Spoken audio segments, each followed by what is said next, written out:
So I came across some research the other night and I said, oh my goodness, I have got to share this with you. Hi there, Coach Latanya here, and welcome to Elevate Wellness. I have over 20 years in the fitness and wellness space, and every day I help people online achieve their health and wellness goals through digital programs, products, and services. So, this one is specifically for the ladies, but men you can listen into. If you have been getting hot flashes, waking up in the middle of the night, 2, 3 in the morning, sweating, can't go back to sleep, irritable, etc., you definitely want to stay tuned.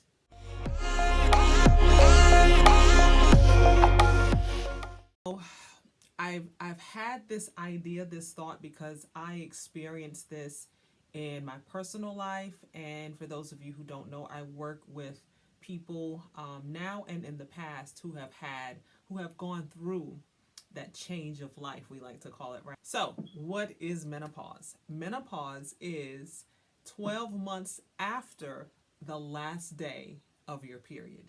For example, if the last day of your period was October 2023 and you've not had a period since October 2023, right? Then by October 2024 will be 12 months since the last period, okay? Now, the thing to understand is at about 35, 45 is that bridge of time when those hormones start to shift. Yes, as early as 35, where we go into perimenopause. And during perimenopause, we start to notice that our period is not the same. It can get heavier, it can get a lot heavier, it can get lighter. Every woman is a little bit different. A great indicator of what menopause may be like for you is when your mother went through menopause, even your grandmother. Now, I've even heard people saying your great grandmother, but your mother or your grandmother will be great indicators when you could possibly enter into that stage of life. Now, the good news is if you continue to live past 35, you will eventually get into that stage of life. So whether you are there now or not quite there, you can still use this information because it can be helpful for you. All right? Now, let's go ahead and get into the topic. So now with menopause, I am not a doctor. I am a wellness coach, okay? So I'm not going to get into the scope of what types of hormone therapy or should you take it or should you not. But I will recommend that you seek the professional help of a physician who is knowledgeable in this area. And if you have a really good doctor in this area who's knowledgeable about menopause and has helped you, please go ahead and put your state that you live in and your doctor's name, okay? If there's a website, go ahead and tag that too, so that we can help more people feel well. Menopause is not just something that we go through, it's also something that our families go through as well. And it can be really difficult because there's so many different symptoms that sometimes we can feel as if we are losing our mind, okay? Now, symptoms can vary from person to person, but a few of the symptoms can include irritability, sleeplessness, fatigue, low libido, and what's another one? Hair changes, skin changes. You may notice that your skin feels thinner, not as supple. It may scar easier. You may notice wrinkling. You may notice dimpling. You may notice frozen shoulder, something like frozen shoulder. You would think, oh my goodness, what is going on? I don't understand. Even frozen shoulder. So there's so many variables, so many, it can really swing so many ways, right? On the spectrum. So as far as symptoms. So it's important to seek the help of a physician if you think that you may be going into menopause and it's really taking a toll on you, on your well-being, okay? Now that we've covered that, I want to share some lifestyle tips for you, Okay.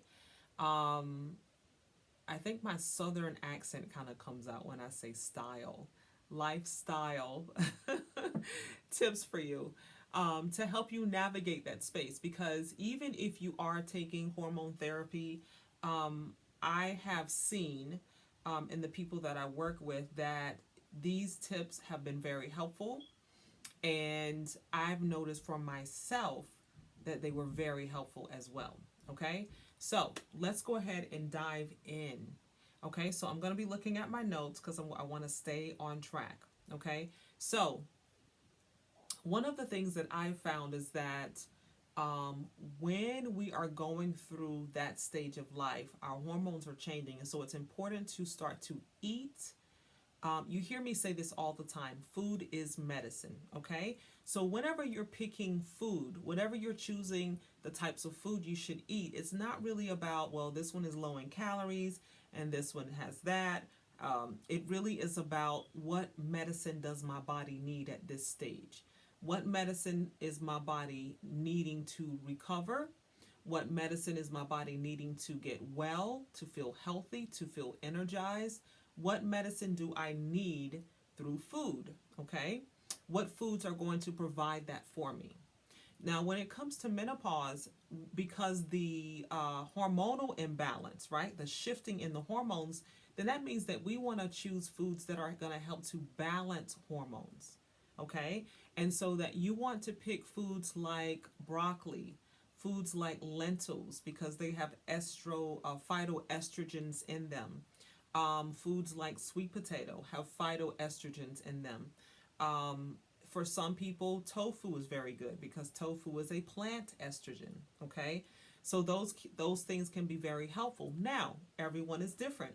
Some people can feel like those can cause tenderness of the breast tissue, different types of things. So you want to kind of check and see for yourself, does how does this make you feel? Now, I really believe in keeping journals. Okay, and so you can keep a food log of what you ate this week and try to keep it where it's not too all over the place. Okay, you want to keep it where it's pretty much the same foods throughout at least the week. See how you feel. So journal the foods down and then jot down how you feel. Did you feel more energy that day? Did you feel energetic throughout the day? How did you sleep that night? I always recommend this with my clients too, is that you write down the times that you eat as well. And here's the reason why. Is because when we are constantly eating, especially foods that are high in carbs, foods that are highly processed, what we find is we keep our blood sugar elevated. And now, one of the things, the links that I've saw, this is what I'm so excited to share this with you, is that when we are eating foods that are highly processed, foods that are high in simple sugars, then those types of foods are linked to higher rates of hot flashes.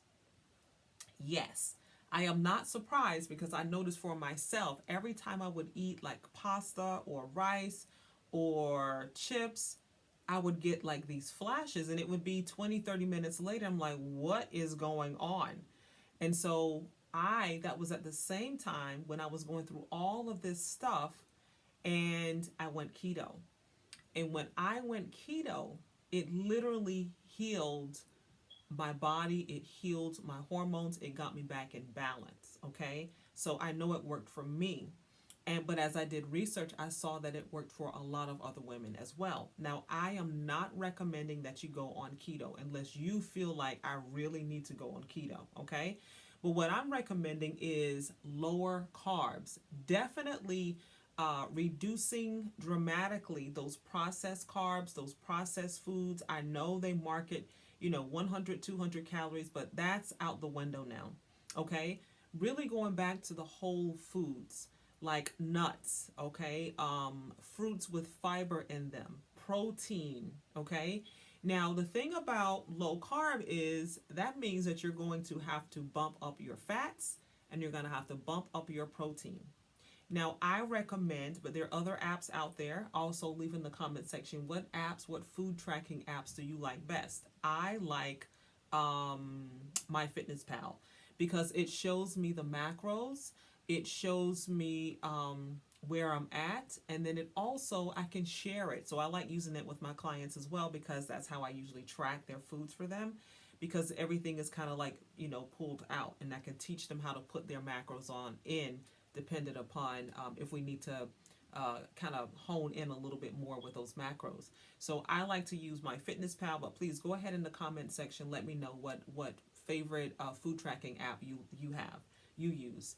So with that being said, you're going to have to bump up your fats, okay? And that means your avocados, your olive oils, your coconut oils, your avocado oils, your olives, your nuts, your seeds.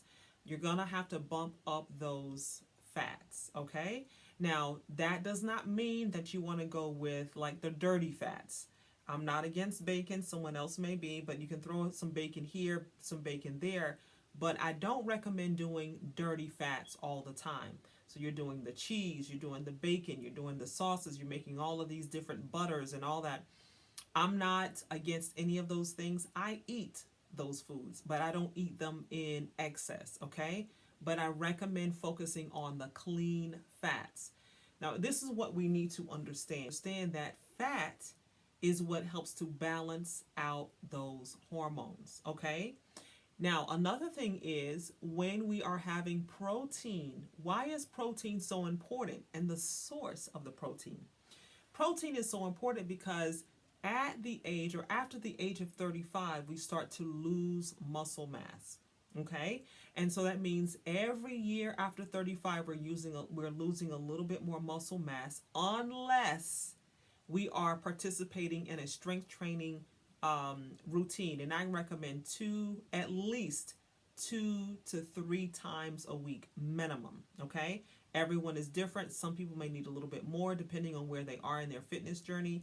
I started my fitness journey at 11 years old, okay? So that information is going to be specific to your lifestyle. Now, if you need more help in this area, go ahead to latanyabaruch.com.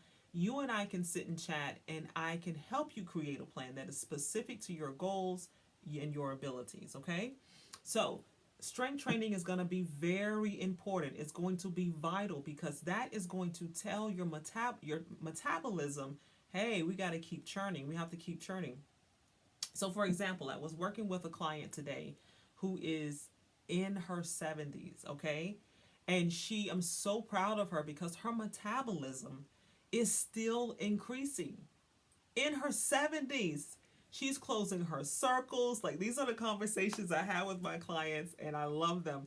Oh, she's closing her circles. She's getting her exercise in, and she's walking. She's walking here. She's walking there. She's doing amazing things to the point that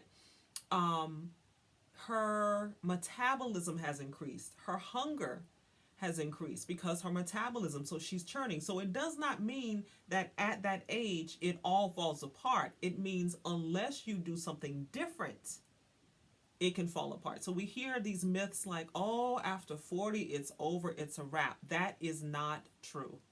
I really hate that because it tells us that at the age of 35 and beyond, it's over. Life is over. You're old. Listen, you see this gray hair right here? That does not mean that I am old. It means I'm getting older for sure. Old means irrelevant. And baby, I am not irrelevant. Okay? If you believe, come on, does that even make sense? How are you irrelevant past the age of 35? That doesn't even make sense. So, when it comes to balancing the hormones, it really is about lifestyle, okay?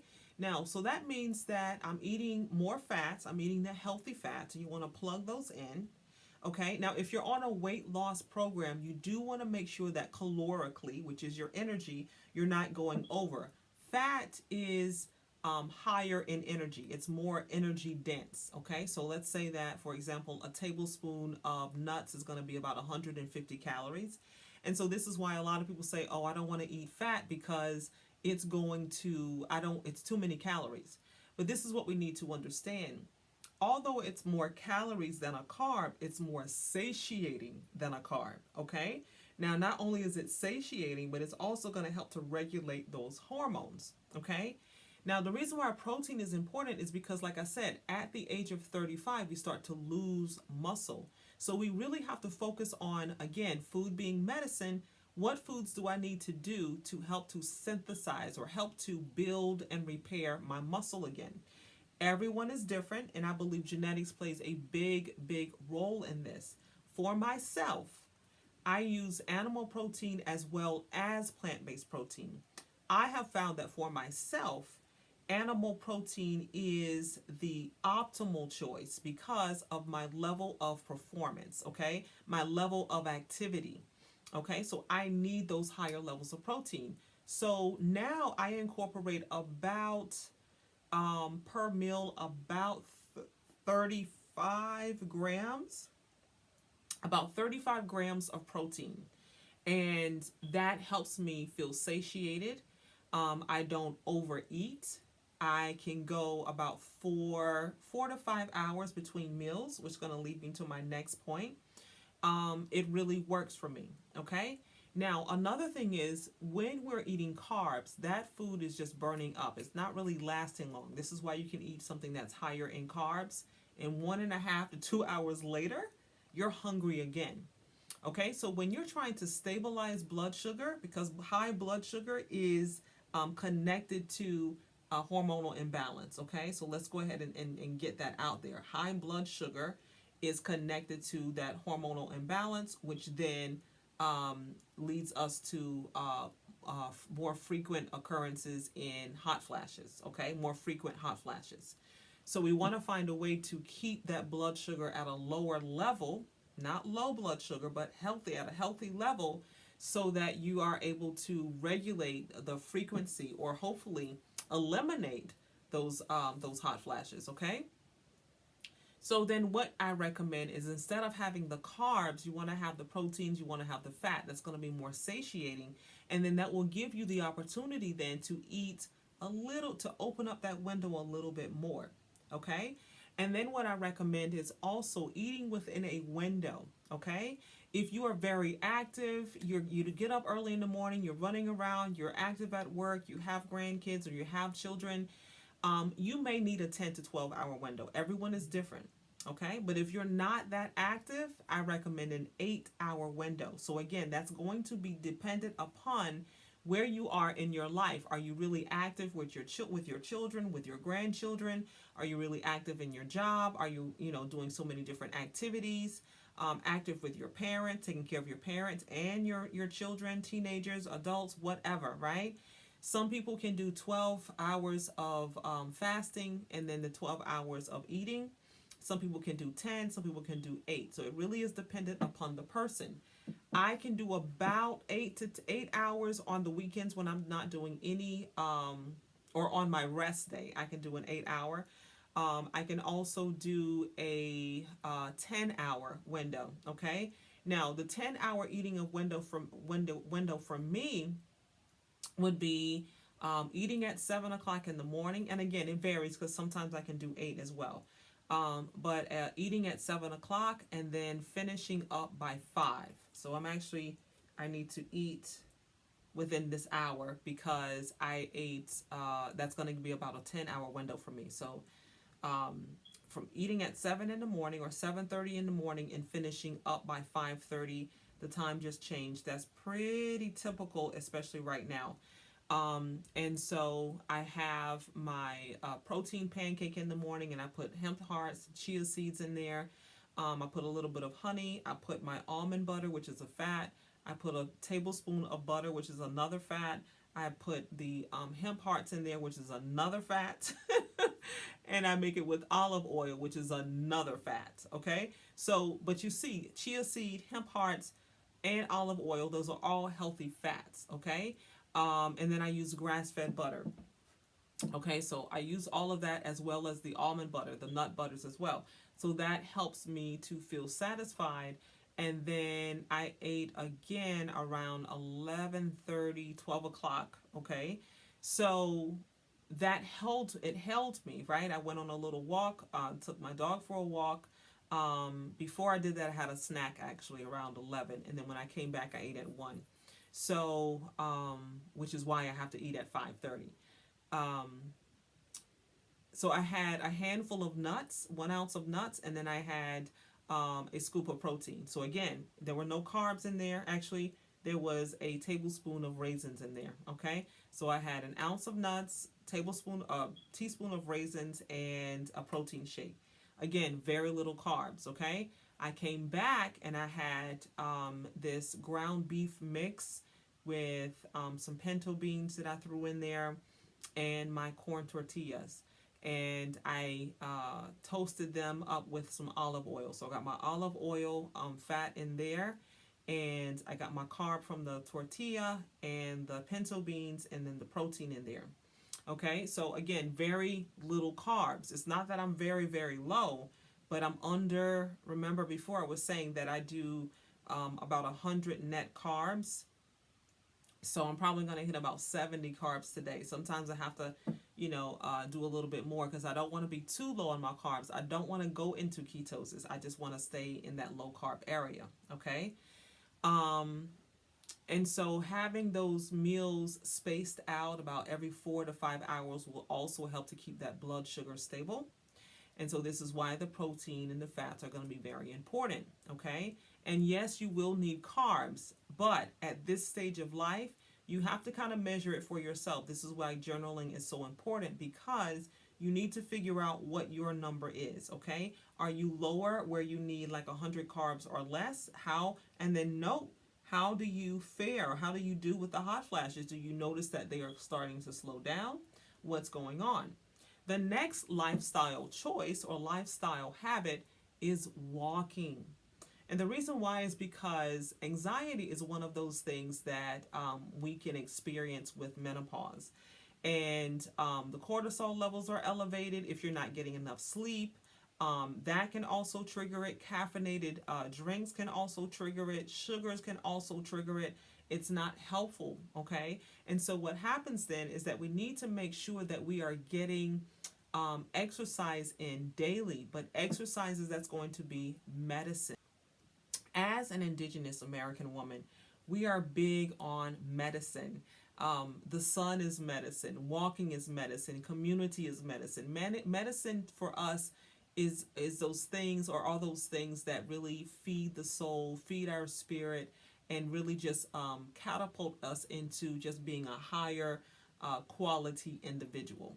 And so when we participate in walking on a daily basis, I recommend 30 to 40 minutes, starting out if you're new to it, and walking every day. Walking every day can help to lower cortisol levels. It can help you sleep better. Okay.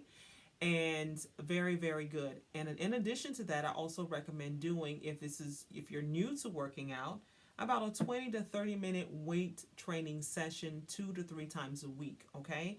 When we participate in these intense workouts, what can happen is that cortisol then is elevated, and then that's going to throw those hormones off, and then the hot flashes are going to come. Okay. So it's not that we need to throw ourselves against the floor. We see that we can do that in our 20s, but when you're going through that stage of life, it kind of needs to change a little bit. Again, everyone is different, but test it out for yourself. It has worked for me, and it has worked for so many others as well. Okay? Now, another one is your sleep routine. So I recommend, especially at this phase of life, creating a sleep routine that is rigid. Okay? It's really not being selfish. It really is about taking care of yourself. So if you get yourself into the habit of going to bed at 10:30 at night and you wake up at 6:30 in the morning, then stay on that schedule. Okay? When we're changing constantly, the body, some days can be underslept, and then that can also trigger. It can throw your blood sugar off. It can throw blood pressure off. It can cause you to be more tired. It can cause you to feel more anxious. It can cause you to feel more irritable. But if you're getting in the 8 hours of sleep, depending on where you are, some people can need 7, other people need 9. On the days that you're more active, you may need 9. Everybody's a little bit different, but this is why having a journal is so important, okay? But making sure that you have a consistent sleep schedule, that you go to bed at a reasonable time to get that window of sleep that you need. Now, I like the fitness trackers. I go through about 4 to 5 watches in a year, about a watch a quarter. I'll put the link in the description section of the for the watch that I have here. I'll put the link for this watch in the description section if you're interested in it. But I recommend also having a fitness tracker to kind of track your sleep and your quality of sleep. Also your the amount of deep sleep that you get in as well. You can also journal that too, and that will be like a wellness journal for you, so you can go back and keep track. This information is great for your doctors as well. I say this to my clients all the time. If you keep a journal, it can be really helpful for your doctor when you go to visit and tell them what's going on with you. I think it'll give them a more well-rounded view of what you've been doing, how it's working for you. So when they look at the numbers, they look at the profiles and testing that they have you do, it can really give a more well-rounded understanding of your body. Okay, so we talked about the sleep, we talked about the food, we talked about the working out or the walking, not being too intense, and lastly, I want to talk about a game changer that I've found as well, and it is sage tea. Okay, now I love sage tea. It's really big in the indigenous communities. We use sage. Sage is one of our first medicines that Creator has blessed us with. Sage tea is a medicine. Again, we're big on medicines, okay? Medicine for the body, for the soul, for the spirit. And so sage is a game changer when it comes to menopausal symptoms, because studies have shown that sage tea can also reduce the amount of hot flashes. Now, I have sage tea at night, and it helps me sleep. And so this is why I'm recommending it as well, because it may help to reduce hot flashes, but it may also help you to sleep well. I've also noticed, I didn't know this either, but I've also noticed that it tones those bladder muscles, the bladder as well. So if you find that you're going to the restroom, you can't drink water past 6:30, sage tea kind of helps with that as well. Okay, so it tones those muscles. That's why it's a medicine. And only a medicine that great could only be provided from Creator, right? Only. And so it's a great, great medicine. So you can get sage from the grocery store if you want to dry it. You can. I ordered some from Amazon. I grow my sage in the spring and summertime, so I actually need to get out there and get some sage going, and it'll last me all winter long. But sage tea is really, really good.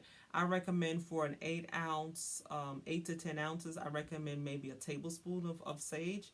You don't need too much. It is strong. I drink mine straight. I love its benefits, but you can also sweeten it with a little honey if you'd like, but you do not have to. Okay? So those are the lifestyle changes that I recommend if you are starting to experience hot flashes, experiencing menopausal or perimenopausal symptoms. Those are a few things that I've found to be very, very helpful. Okay? Now, if you've been through that stage of life and you've already come out on the other side, leave a comment and let us know what your tips are, what works for you. I also want to make mention is that once we get into that stage of life, as long as you are living, you will still have to make sure that you're regulating hormones. Okay, so this has to be a lifestyle change, okay? But it is not the end of your life. It's not the end of your world. It's not the end of you being relevant. One of the things Creator helped me to understand is that we are no longer birthing natural children, right? At menopause. That's all it means. But that does not mean that we become irrelevant. Oftentimes, we are then called to birth other things, birth movements, birth communities, birth organizations, birth all businesses. right? So we still give birth. We still have the womb. We're just not giving birth to natural children. So there's nothing to mourn. We don't have to mourn about that stage of life. We can carry on and do great things, even greater, right? And then our children can see, they will be our legacy for the things that we've left behind when we are, when we're no longer here. So it doesn't have to be a bad thing. You can get through this stage. You can go forward, and you can move up and do even greater things than you've even imagined before. Okay, so I hope that you enjoyed this video. If so, and you're not yet a subscriber, please go ahead and hit that subscribe button and that notification bell, so the next time I upload a video, you will be among the first to be notified. And for those of you who are already members here, thank you so much for coming back week after week. I appreciate you, and I hope that you found this video very helpful. I look forward to seeing you in the next video, and until next time, live beautiful.